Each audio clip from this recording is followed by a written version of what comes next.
Last Naik Suraj Singh ji Rewa से। राधे श्याम जी। हे परमपिता परमेश्वर, ये अधम आपके सामने बैठने लायक नहीं है। शराब, मांस, अंडा, गुटखा, तंबाकू, सिगरेट आदि कर्म करता था। आपसे दोस्ती हुई, राधा रानी का नाम मिला, आपसे जब से मिला हूं ये सब गायब हो गया।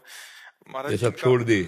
हाँ, बहुत बहादुर आदमी हो। महाराज इनका एक प्रश्न था कि ये और इनकी धर्मपत्नी ने लव मैरिज किया था, हाँ, प्रेम बढ़िया, विवाह कोई किया था, 9 साल तक रिलेशन में रहे, हाँ। बट पवित्र नहीं रह पाए। बहुत कठिनाई हुई, माता पिता की मर्जी से इन्होंने शादी कर दी। बट अभी आपका सत्संग सुनने के बाद इनको एकदम नहीं। पश्चाताप हो रहा है कि माता पिता की आज्ञा से शादी हो गया, वो जिससे प्यार किया उससे हो गया, बढ़िया। बट पहले अपवित्र हो गए थे। ऐसा था कि कह रहे अभी बहुत पश्चाताप हो रहा सबसे है। बढ़िया आप बात मना यह है करते कि जिससे आपकी मित्रता हुई वही आपकी अर्धांगिनी बनी, इसलिए उसमें हमें कोई शिकवा शिकायत नहीं। आप आनंद से चलिए और आपका जो प्रेम है वो और पवित्र प्रेम में बदल के दोनों भगवान के मार्ग की अनुसरण करने वाली भक्ति को हृदय में धारण करो और दोनों भगवान को प्राप्त हो तो तुम्हारा प्यार सार्थक हो गया। दोनों एक ही जगह पहुंच जाओगे श्री भगवान के पास। आजकल जो प्यार होता है ना वो सब दिखावटी और नौटंकी नाटक होता है। वासना की पूर्ति की, फिर ब्रेकअप ब्रेकअप ब्रेकअप कहते हैं। ये ब्रेकअप मतलब शरीर को तुमने क्या समझ रखा है? दोना पत्तल समझ रखा है? अरे ये जीवन चरित्र है। एक बार जैसे मानो आपने प्यार किया, ठीक है, हाथ मिलाया आजीवन के लिए तो बढ़िया है, हमें कोई परेशानी नहीं। हमें और कोई पक्ष नहीं देखना, तुम कहां के हो तुम कहां के, नहीं देख। दोनों ने प्यार किया, ठीक है, दोनों ने शरीर भाव किया, ठीक है, आजीवन उसका निर्वाह करो, अब तीसरे को मत छूना। दोनों में अब आजीवन निर्वाह करो, बढ़िया, कोई बात नहीं, क्योंकि कलिकाल है, इसमें इतना ही निर्वाह हो जाए बहुत बड़ी बात है। अब ये तो नहीं है कि थोड़े दिन हमारा मनोरंजन, वो आजकल जो चला क्या लिव इन रिलेशन, बोले अब हमारी नहीं बनी। अरे ऐसी तैसी तुम्हारी बनी नहीं, तुमने शरीर को खिलवाड़ समझ रखा है। ये कौन सा मतलब संविधान चला? हमारी तो समझ में नहीं आता है कि यार महीना 2 महीना तुम्हें रखा, इसके बाद बोला हमारी पसंद के नहीं, फिर इनको रखा, फिर हमारी पसंद के नहीं। ये तो पूरा जीवन मनोरंजन में कट जाएगा। और उसकी हालत क्या हुई जिसको तुमने कह दिया पसंद नहीं? तो मतलब ये क्या रह गया? उसका जीवन क्या रह गया? तुम्हारा जीवन क्या? क्यों लिव इन रिलेशन का मतलब यही तो है ना। हमें जैसा बताया गया, हमें तो पता नहीं। अंग्रेजों का चाल चलन। अंग्रेजों का चाल चलन। कल वही तो एक आए थे, वो कह रहे थे भारत को विश्व गुरु बनाना है। वो कह रहे थे तो भारत को विश्व गुरु बनाना है, ऐसे भारत विश्व गुरु बन जाएगा? बेविचार नहीं बढ़ रहा हमारे भारत में? सोचो तो हम कैसे विश्व गुरु बन सकते हैं? कैसे बन सकते हैं जब हमारे घर में ही पोल है? तो हम घर के गुरु तो बन नहीं पा रहे हैं। विश्व को अपने प्रताप से, जैसे विवेकानंद जी गए ना तो कुछ मिनट तक सबको समाधिस्थ कर दिया, शून्य पे स्थित कर दिया। भारत का ऋषि गया तो किसी को होश ही नहीं रहे। अजय कहा मेरे बहन और भाइयों अंग्रेजी से ना, तो सबके चित्त में ऐसे लगा कि एकदम लूट लिया।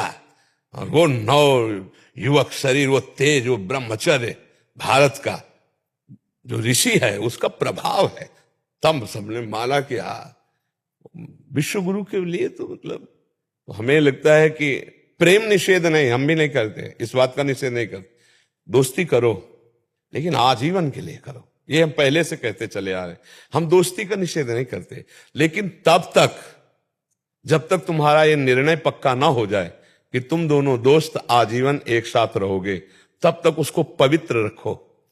अगर कहीं तुम्हारा मन बदल गया तो वो पवित्र जीवन लेके दूसरे की सेवा में तो जा सकती, वो अपने अनुकूल वर्ण कर सकती। आप फिर इसके बाद जब तुमने शरीर का प्रयोग कर लिया, फिर अब तुम्हारी पसंद नहीं रह गई, फिर तो तुम्हारे को स्वीकार ही करना होगा।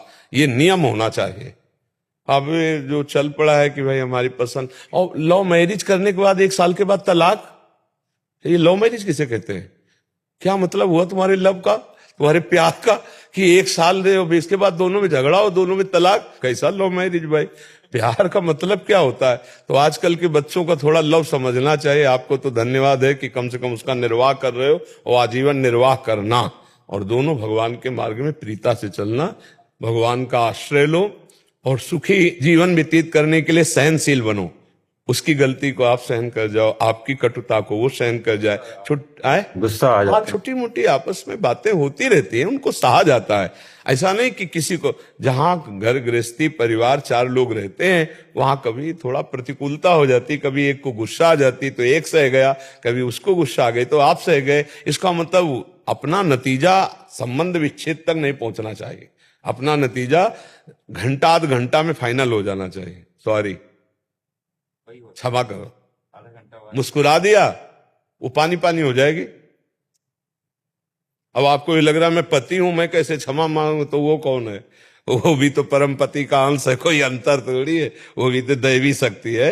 जब आपसे गलती हो गई तो आप राधे श्याम, उनसे गलती हुई तो आप, तो बढ़िया प्यार में जिंदगी। और गलती क्या है, थोड़ी थोड़ी मन की प्रतिकूलता को तो सहना चाहिए एक दूसरे से, और नाम जप करो, बढ़िया चलो। सच्चे वीर यही हो कि अपने अंदर के विकारों को मिटा दे, हैं?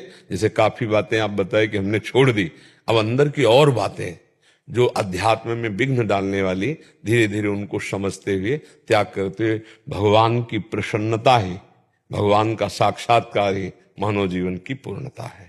यही पूर्णता है। राधा राधा नाम जपता आपका बस। हाँ, बस इसी से सब हो जाएगा। अब देख लेना। ज्ञान मूलम गुरु मूर्ति, पूजा मूलम गुरु पदम, मंत्र मूलम गुरु वाक्य, मोक्ष मूलम गुरु पदम।